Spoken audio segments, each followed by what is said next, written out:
నాలుగవ ward councillor BRS party అభ్యర్థి మార్కంటి వరలక్ష్మి కనకయ్య భారీ మెజార్టీతో గెలిపిస్తే అభివృద్ధి చేసి చూపిస్తామని అన్నారు. గజ్వేల్ ప్రజ్ఞాపూర్ మున్సిపాలిటీ పరిధిలోని 4వ ward BRS party Markanti Varalakshmi Kanakaiah భారీ మెజార్టీతో గెలిపించండి, అభివృద్ధి చేసి చూపిస్తా అంటూ ఇంటింట ప్రచారంలో ప్రజలను కోరారు. ఈ సందర్భంగా వీరు మాట్లాడుతూ ఆశీర్వాది గెలిపించాలని, అభివృద్ధి చేసి చూపిస్తామని, మీ ఆశీస్సులు అండదండలు తమపై ఉండాలని, వార్డు అభివృద్ధి అంటే ఏమిటో చూపిస్తామని అన్నారు. ఈ కార్యక్రమంలో రాచమల్ల ఉపేందర్ రెడ్డి, బుట్టా సుధాకర్ రెడ్డి, శ్రీరామ్ మల్లేష్, ఎల్లా వెంకటేష్, పాటు కళ్యాణ్, పేదల పంచయ్య, సోమరాజు, ఎల్లా శ్రీనివాస్, మహేష్ రాజు, సాయి, బుట్టా కొమరయ్య, రమేష్, బీఆర్ఎస్ కార్యకర్తలు తదితరులు పాల్గొన్నారు.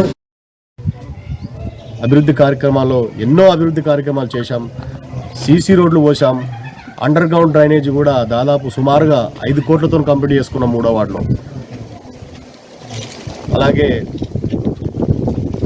కొన్ని సీసీ రోడ్లు పోసుకున్నాం, కొన్ని కలవాట్లు, కొన్ని సీసీ డ్రైన్ చేసినాం. అలాగే మా బీఆర్ఎస్ పార్టీ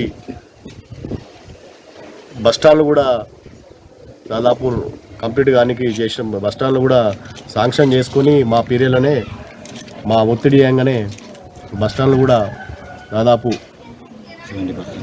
కంప్లీట్ కాబోతున్నాయి. అవి వీళ్ళు కాంగ్రెస్ ప్రభుత్వం రావడం వల్ల కొంచెం పనులు మందగించినట్టున్నాయి.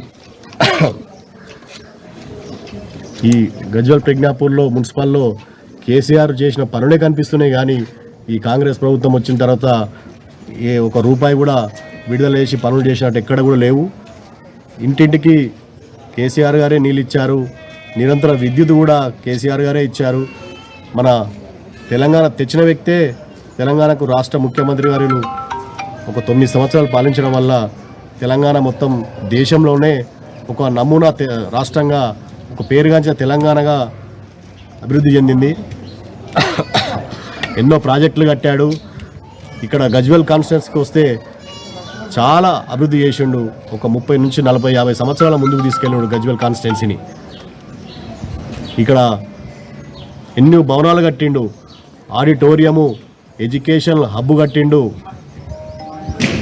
ఇంటిగ్రేటెడ్ మార్కెట్, ఇంటిగ్రేటెడ్ ఆఫీసులు, మార్కెట్లు, 100 కోట్లతోని దాదాపు అండర్ గ్రౌండ్ డ్రైనేజ్ చేసుకున్నాడు ఈ గజ్వేల్ మున్సిపల్లో. అలాగే గజ్వేల్ ప్రజ్ఞాపూర్ మున్సిపల్ చుట్టూ దాదాపు 250 నుంచి 300 కోట్లతోని రింగ్ రోడ్డు కంప్లీట్ చేసుకున్నాడు. ఈరోజు ఎక్కడ చూసినా అభివృద్ధే. ఇలా కాంగ్రెస్ వాళ్ళు, బీజేపీ వాళ్ళు ఏం పని చేసిర్రో ప్రజలకు చెప్పి ఓట్లు అడగాలి. ఇలా గజ్వేల్ ప్రజ్ఞాపూర్ రోడ్డు మధ్యన గుంతలలో ఒక డాంబర్ కూడా పోయే పరిస్థితులు లేరు కాంగ్రెస్ వాళ్ళు, బీజేపీ వాళ్ళు. ఇలా చేసిన పనులు, కేసీఆర్ చేసిన పనులే ఉన్నాయి, కానీ ఇంకా వేరే ఎక్కడ కూడా ఏ పనులు చేసినట్టు కూడా దాఖలాలు లేవు. 40,000 కాదు, 4 రూపాయలు కూడా ఇవ్వలే. వికలాంగులకు 4,000 రూపాయలు కేసీఆర్ పెంచిన పింఛనే ఇస్తున్నాడు.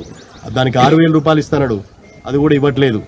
బీడీ పింఛన్ ఇచ్చిన ఘనత దేశంలో కేసీఆర్కే దక్కుతుంది. ఏ రాష్ట్రం ఈరోజు రైతు బంధు కూడా రేవంత్ రెడ్డి ప్రభుత్వం 15,000 ఇస్తున్నాడు ఎకరానికి, 1 రూపాయి కూడా ఇస్తలేదు. అందరికి మోసం చేసిండు రేవంత్ రెడ్డి గారు. అది గమనించాలి. గమనిస్తున్నారు, ప్రజలందరూ గమనిస్తున్నారు.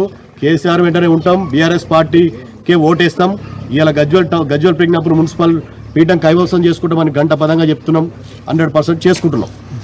జై తెలంగాణ, జై